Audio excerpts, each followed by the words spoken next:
많은 사람들이 세후 월 1000만 원을 벌게 된다면 인생이 완전히 바뀔 거라고 생각합니다. 하지만 실제로 돈을 벌게 되면 예상과는 다르게 느껴질 수 있습니다. 처음에는 뭔가 대단한 변화가 있을 것 같지만 현실은 그렇지 않기 때문입니다. 그 이유는 단순합니다. 소득이 늘어도 소비 습관이 변하지 않으면 인생이 달라지지 않기 때문입니다. 실제 사람들한테 필요한 건 이 돈을 어떻게 써야 진짜 부자가 될 수 있는지 아는 것입니다. 제가 오늘 알려드릴 내용은 월급쟁이부터 월 1000만 원을 달성할 때까지 느꼈던 현금 흐름과 소비의 중요성에 대해서 알려드리고자 합니다. 많은 콘텐츠에서 돈을 버는 방법은 잘 알려주고 있습니다. 하지만 진짜 부자가 되는 방법은 알려주지 않더라고요. 오늘 이 영상에서 부자 되는 방법을 알려드릴 테니 끝까지 집중하시면 좋을 것 같습니다. 안녕하세요. 알아두면 돈이 되는 재테크 선생님 전사이트입니다. 여러분, 월 1000만 원 벌면 어떨까요? 우리가 막 상상을 해보죠. 벤츠를 타고 그리고 맛있는 음식을 시킬 때 가격표를 보지 않아요. 그리고 원하는 시간, 원하는 날짜에 돈에 구애받지 않고 여행을 갈 수 있는 그런 상상을 할 겁니다. 저도 처음에는 월 1000만 원을 달성하면 그런 삶을 살 줄 알았어요. 경매를 시작하기 전에 이 월 1000만 원이라는 숫자는 저한테는 꿈의 숫자였습니다. 그래서 이 꿈의 숫자를 달성하면은 평생 탱자탱자 잘 먹고 잘 살 줄 알았어요. 그런데 막상 제가 이 고지에 와보니까 현실은 크게 달라지지 않더라고요. 뭐야, 그게 말이 돼? 라고 생각할 수 있죠. 생각을 해보면 우리가 월 1000만 원을 달성했을 때 어떤 모습을 상상했죠? 벤츠를 뽑고 벤츠에서 내리고 음식값을 계산할 때 계산서를 안 보고 명품을 사고 이런 것들을 상상을 했죠. 이게 다 뭐죠? 소비죠. 그래서 저도 여러분처럼 똑같은 상상을 했다고 했잖아요. 경매로 처음 돈을 벌기 시작했고 이제 현금 흐름이 어느 정도 생겼을 때 더 좋은 거, 더 비싼 거를 찾기 시작하더라고요. 저조차도. 심지어 제가 그렇게 소비를 했던 게 월 1000만 원을 달성하기 전에 300, 500 이런 단계에서 그런 이제 소비의 습관이 만들어졌던 거죠. 근데 이걸 버리기까지 굉장히 많은 노력이 필요했었습니다. 근데 보면은 저도 그랬듯이 모든 사람들이 이 과정을 거칠 겁니다. 그게 뭐냐면 열심히 우리가 일하고 열심히 공부해서 투자를 해서 소득을 증가시킵니다. 그런데 여기서 중요한 거는 소득이 증가함에 따라서 소비도 그만큼 증가할 수밖에 없다는 거예요. 왜냐? 소득이 증가하게 되면은 내가 사고 싶었던 거 혹은 보상 심리가 작동을 해서 더 많은 것들을 소비하게 될 수밖에 없다는 겁니다. 그래서 이 그래프대로 가게 되면은 결국에는 우리가 고지에 도착을 하게 돼요. 이 고지가 뭐 월 1000만 원일 수도 있고 누군가한테는 1000, 2000 기준이 있겠죠. 그 목표에 달성하게 되는데 이 소득 수준을 계속적으로 올릴 수 없어요. 그럼 어느 순간에는 한계에 도달하게 되겠죠. 근데 그 한계에서 내 소비 습관도 똑같이 올라가게 된다는 거예요. 근데 우리가 이 소비 습관을 끝까지 올려놓은 상태에서 소득이 줄게 되면 소비 습관도 이때에 맞춰져 있기 때문에 훨씬 더 높은 위치에서 내려가기 때문에 더 빠르게 내려가고 더 아프게 내려간다는 거예요. 실제 제가 경매를 하는 경매 전문가잖아요. 그래서 이런 상황에 있는 사람들을 굉장히 많이 만납니다. 최근에 제가 낙찰받았던 집에서 안에 있던 사람을 내보내는 과정을 하게 되는데 그때 만났던 분이 잘 나갔던 사업가 분이었어요. 근데 소득은 줄어드는데 소비 습관을 내려놓지 못하고 계속 유지를 하다 보니까 현금 흐름과 통장의 잔고가 떨어지게 되면서 경매로 집이 넘어오게 됩니다. 근데 이때에도 그 습관을 버리지 못했던 것 같아요. 나타났던 모습이 저는 너무나 충격적이었어요. 재벌집 회장님이 온 줄 알았어요. 옆에는 구찌 클러치를 딱 차고 온몸에는 명품을 휘감고 차는 벤츠를 타고 왔더라고요. 집이 기울어진 그런 상황에서도 버리지 못했다는 겁니다. 이 소비 습관을. 그 당시에 저는 뭘 입고 있었냐면 3만 원짜리 셔츠랑 15만 원짜리 미소페 구두랑 국산차를 이때도 타고 있었습니다. 그리고 저는 이 소득이 증가함에 따라서 소비가 같이 증가했을 때 나타나는 이러한 상황을 눈으로 직접 보고 많은 것을 느꼈기 때문에 셔츠도 3만원짜리, 15만원짜리 구두 이런 가성비 소비를 이제 하기 시작했고요. 심지어 지금 훨씬 더 소득이 많아졌음에도 불구하고 전 지금도 하루에 2, 3만원 정도의 식비를 씁니다. 근데 제가 이렇게 쓰다 보니까 주변에서 가끔 이렇게 물어봐요. 아니 그렇게 버는데 왜 이렇게 쓰냐 라고 물어봅니다. 근데 제가 이렇게 쓰게 된 이유는 앞에서도 얘기했지만 저도 소득이 늘어남에 따라서 소비를 올렸던 적이 있습니다. 그런데 김승호 회장님의 돈의 속성이라는 책에서 한 가지 중요한 걸 저도 배웠어요. 뭐냐면 쿼터 법칙이라는 거예요. 현재 내가 벌고 있는 소득 수준의 4분의 1 정도의 수준으로 살아가야 된다는 거예요. 월 300만 원일 때 이 책을 읽었었는데 그때는 사실 와닿지 않았어요. 그런데 이러한 상황들을 계속 겪다 보니까 이 책이 다른 관점으로 또 보이기 시작하더라고요. 그래서 그때부터 저도 소비 습관을 뜯어 고치기 시작했어요. 굉장히 어려웠습니다, 실제로.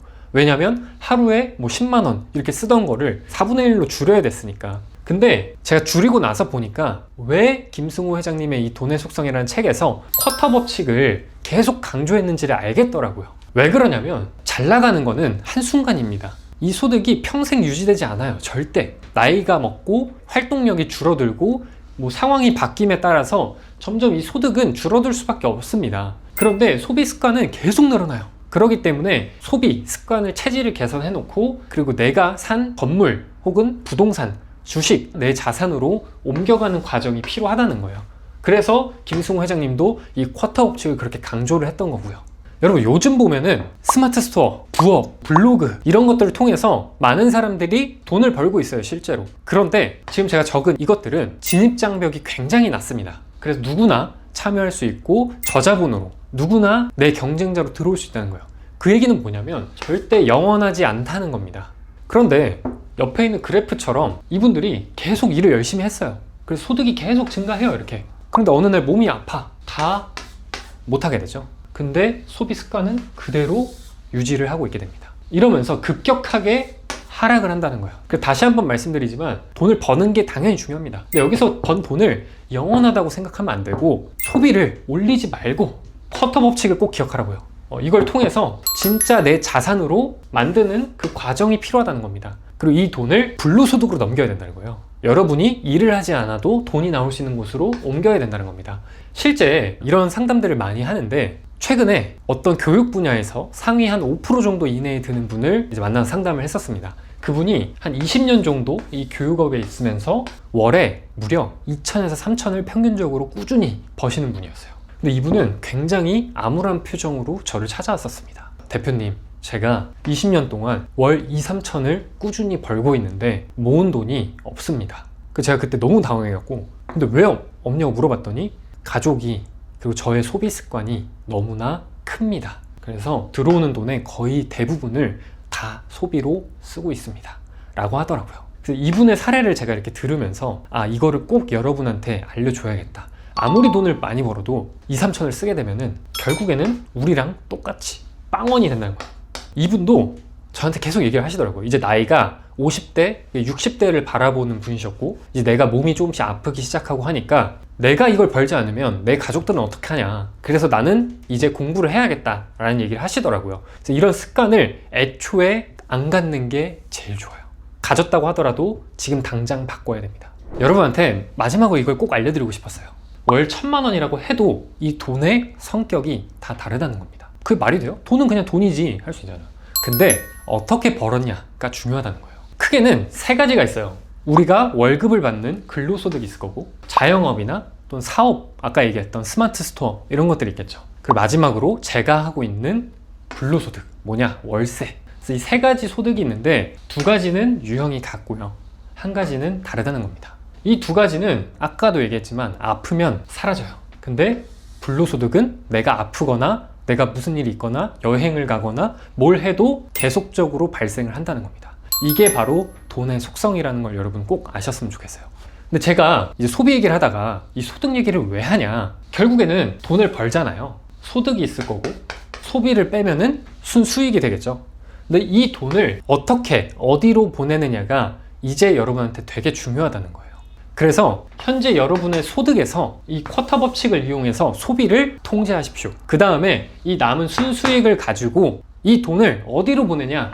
무조건 불로소득으로 보내야 된다는 거예요. 그래야 내가 아프거나 무슨 일이 있거나 했을 때 내 가족 그리고 내 자신을 지킬 수 있는 돈이 됩니다. 이게 진짜 여러분의 자산이에요. 여러분의 돈.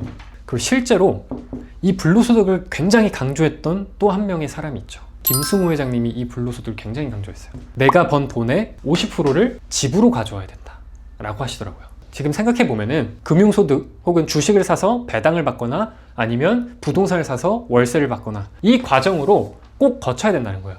물론 현재는 근로소득과 사업소득을 늘려서 소비를 줄이고 이것들을 불로소득으로 넘기는 이 과정을 꼭 여러분 거치셔야 된다는 겁니다. 여러분, 오늘은 이 소비의 중요성에 대해서 같이 알아봤는데 여러분은 왜 돈을 벌려고 하시는 건가요? 근데 이 질문에 소비라는 단어를 떠올렸다면 지금 당장 이 생각을 좀 바꾸셔야 됩니다. 열심히 제가 돈을 버는 이유는 막 벤츠 타고 페라리 타고 이런 것도 당연히 좋지만 그 이전에 저는 소중한 사람들을 지키기 위해서 저는 버는 거거든요.